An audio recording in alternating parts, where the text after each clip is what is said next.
À la suite de la création du mouvement MeToo Animation, j'ai reçu en l'espace d'un mois plus de 400 témoignages de jeunes enfants, jeunes femmes, jeunes hommes victimes de violences sexuelles durant les colonies de vacances, durant les centres aérés, âgés de 4 à 17 ans.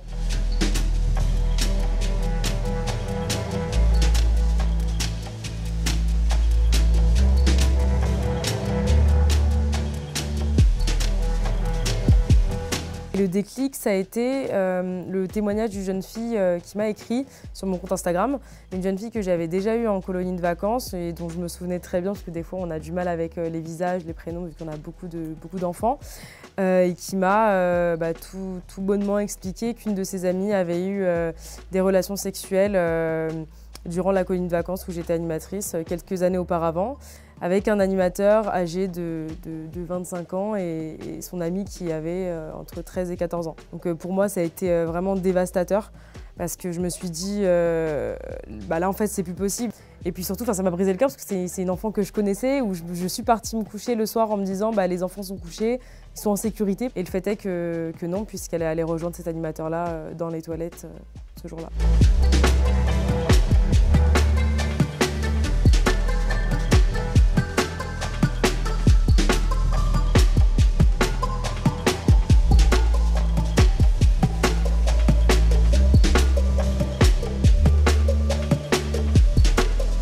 J'ai commencé l'écolo, j'avais 17 ans, donc faut remettre dans le contexte, j'étais quand même très jeune, j'étais un peu un bébé dans le milieu de l'animation. Durant les colonies de vacances, moi j'ai eu beaucoup de jeunes filles, principalement, qui sont venues me voir en me disant je comprends pas, tel animateur, il a un comportement bizarre, et puis je vois avec telle fille, je crois qu'ils sont en couple, etc. Donc j'ai eu vent de beaucoup d'informations. Donc j'étais allée voir des collègues à moi pour leur dire écoute, là il y a ça qui est pas normal, t'es beaucoup trop proche de tel enfant ou tel enfant.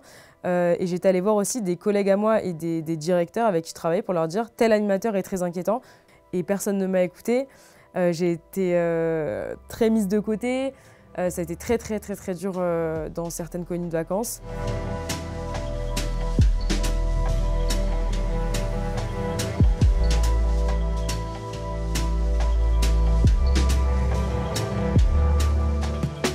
J'ai pas été en tout cas en colonie de vacances victime de violences sexuelles comme on peut l'imaginer, c'est-à-dire agressions sexuelles, viols, etc.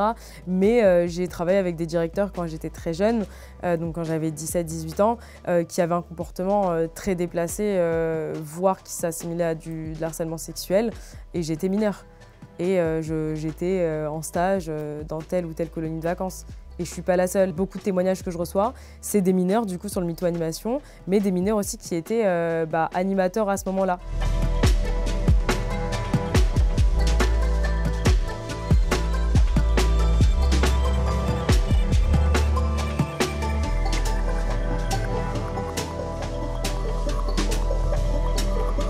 À la suite de la création du mouvement MeToo Animation, j'ai reçu en l'espace d'un mois plus de 400 témoignages de jeunes enfants, jeunes femmes, jeunes hommes victimes de violences sexuelles durant les colonies de vacances, durant les centres aérés, âgés de 4 à 17 ans.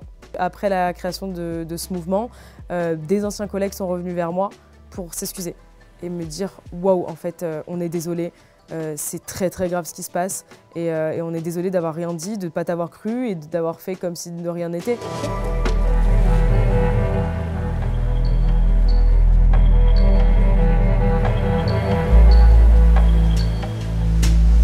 On a eu beaucoup de retours de victimes majeures et en fait on n'a personne qui s'adresse directement aux enfants et où les enfants vont se sentir en totale confiance pour se livrer, alors que là moi j'ai le statut un peu d'influenceuse, etc., où je suis très proche de ma communauté et du coup je pense que c'est la première fois où on a eu autant d'enfants mineurs qui se livrent en fait et qui témoignent en étant mineurs, en n'ayant jamais parlé de ça à leurs parents et qui ont envie d'en parler et qui cherchent des réponses.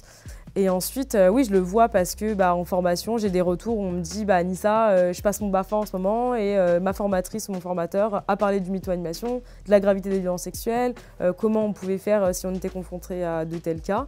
Alors qu'avant, j'avais pas l'impression qu'on en parlait autant. Donc oui, je pense qu'on est sur une bonne avancée. Après, malheureusement, c'est encore des sujets qui sont très tabous dans nos sociétés.